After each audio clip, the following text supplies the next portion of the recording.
Assalamualaikum warahmatullahi wabarakatuh. Pada video kali ini kita akan membahas tentang pengelolaan atau pengaturan web penerimaan serta didik baru atau web penerimaan mahasiswa baru untuk adminnya ya. Kita akan mengatur tampilan dan pengaturan-pengaturan lainnya yang ada di aplikasi ini. Oke, untuk admin kita akan masuk ke nama domain lalu dikasih garis miring admin. Seperti itu, lalu kita enter. Untuk username dan password default atau bawaan, kita akan masukkan namanya webmaster. Ini kita akan copy lalu disamakan dengan passwordnya webmaster. Kita login. Agar lebih mudah, saya akan membuat tab baru di sini, lalu saya masukkan halaman depan biar nanti saya bisa melihat apakah sudah berubah atau belum. Oke. Yang pertama kita akan atur front end atau bagian depan, halaman depan. Kita masuk ke pengaturan, di sini ada halaman depan. Pada pengaturan halaman depan ini kita bisa mengatur yang pertama banner ya. Bannernya yang ini. Lalu nanti kita akan atur lagi ada judul web depannya, lalu ada alamat, lalu yang di bawahnya juga nanti kita akan atur di sini. Untuk gambar banner yang pertama, kita bisa upload di sini. Kalau misalnya sudah ada, kita tinggal delete saja. Kita tinggal delete. Lalu kita akan masukkan gambar baru misalkan. Usahakan gambarnya landscape ya, jangan kotak gitu, karena nanti tampilannya nggak sesuai. Kita akan ambil contohnya inilah misal. Lalu kita open. Ketika sudah berhasil, dia akan muncul seperti ini. Lalu tinggal judul banner sekarang.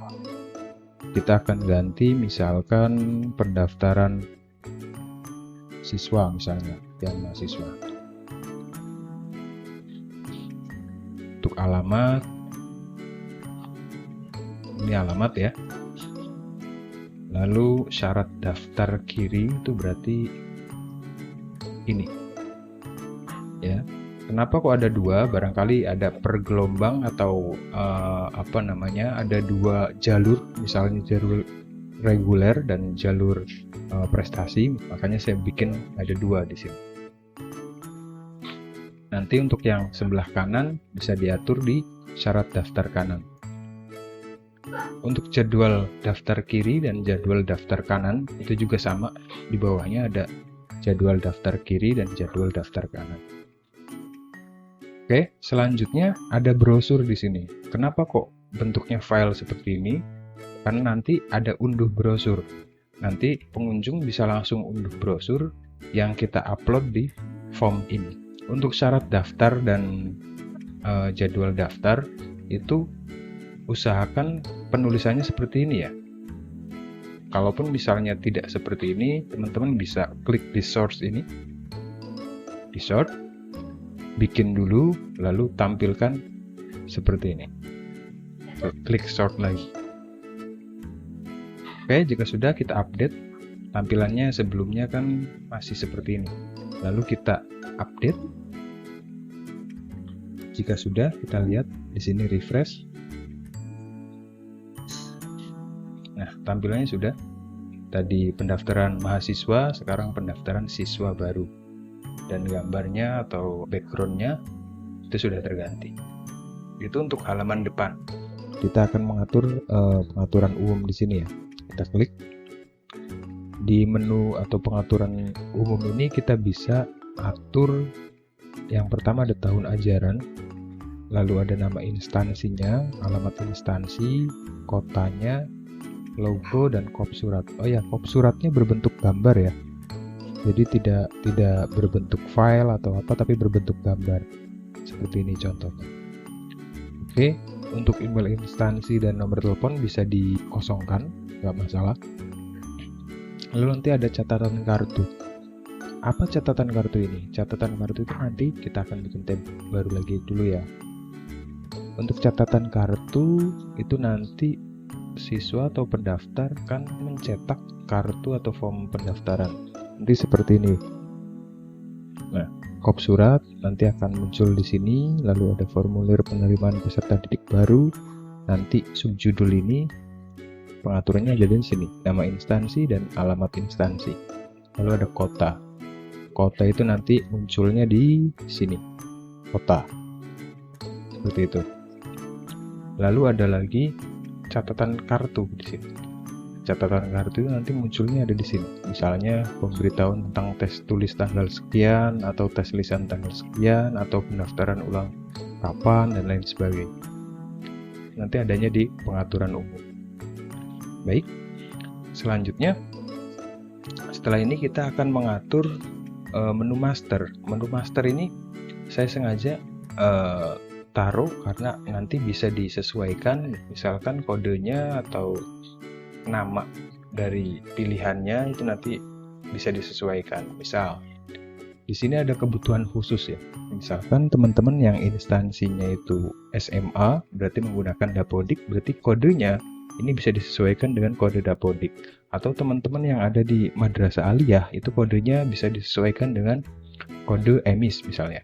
Atau teman-teman yang kebetulan instansinya itu perguruan tinggi itu bisa disesuaikan dengan form atau kode yang ada di Dikti.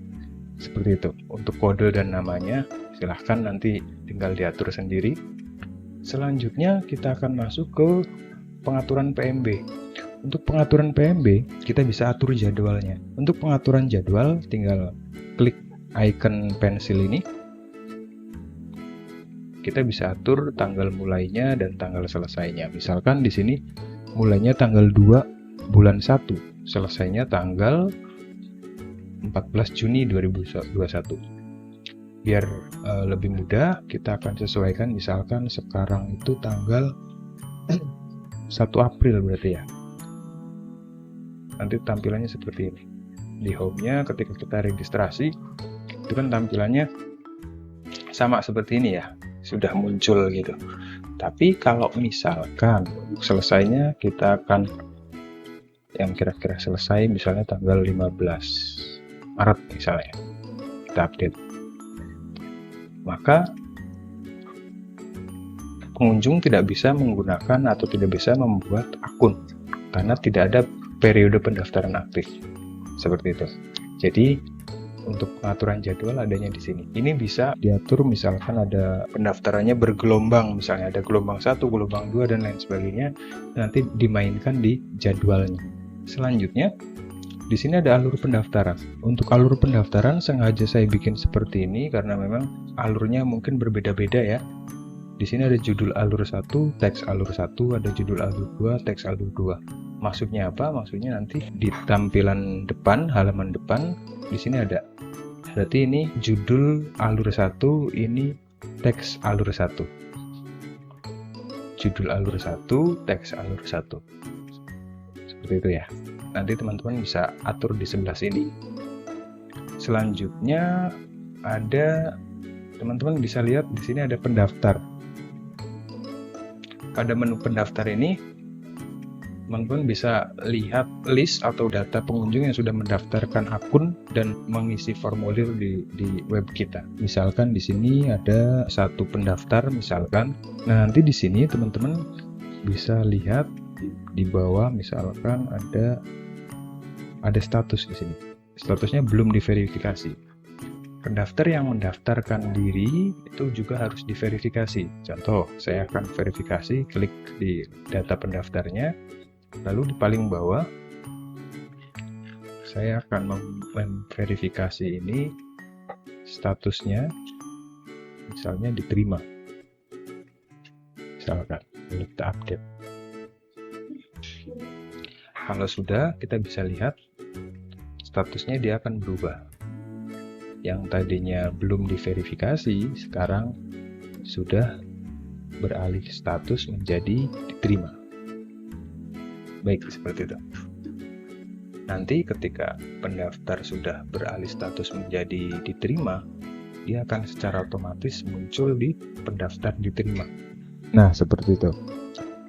Selanjutnya, untuk admin ketika mendapatkan aplikasi ini, karena username dan passwordnya itu masih bawaan, yaitu webmaster, maka saya sarankan untuk mengganti username dan passwordnya ya. Kalau username nggak masalah. Untuk mengganti password, teman-teman bisa masuk di atas ini di menu, lalu ada account. Nanti teman-teman bisa di sini ganti kata sandinya, lalu tinggal ubah. Untuk menambahkan admin baru bisa di sini ada create admin user. Nanti misalnya kita tambahkan webmaster 2 misalkan, misal ini alamatnya misalkan inilah, sandinya 123456789 misal 123456789, posisinya admin misalnya. Nanti kita bisa buat pengguna di sini. Oke, berarti nanti di admin usernya ada tambahan user, yaitu username-nya webmaster 2, nama dan lain sebagainya. Seperti itu. Selanjutnya, untuk menambahkan peserta didik atau pendaftar secara manual, misalnya adminnya dari dashboard admin ya, bukan dari usernya, itu kita bisa masuk ke user panel dulu. Jadi kita daftarkan dulu akunnya. Misal kita bikin akun di create user ya. Untuk nama depannya misalnya pendaftar, nama belakangnya sekolah misalnya atau baru, begitu. Lalu emailnya misal contoh lah NISN-nya, nanti NISN itu akan menjadi username dan passwordnya.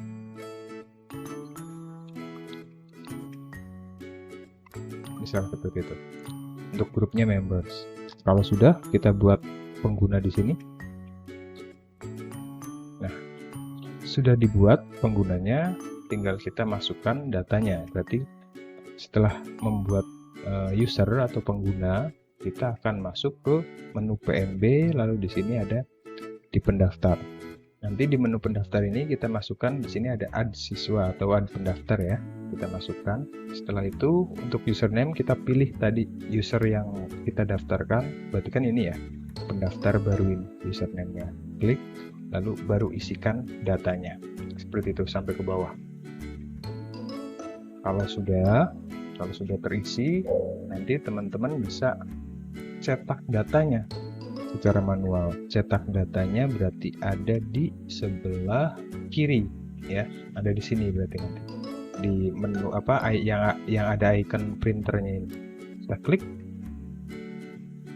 nanti datanya bisa tercetak berikut dengan kartu ujian atau kartu peserta. Baik, mungkin sampai sini ya untuk pengaturan aplikasi penerimaan siswa baru atau peserta didik baru atau penerimaan mahasiswa baru. Mudah-mudahan bermanfaat. Wallahul muwaffiq ila aqwamit thoriq. Wassalamualaikum warahmatullahi wabarakatuh.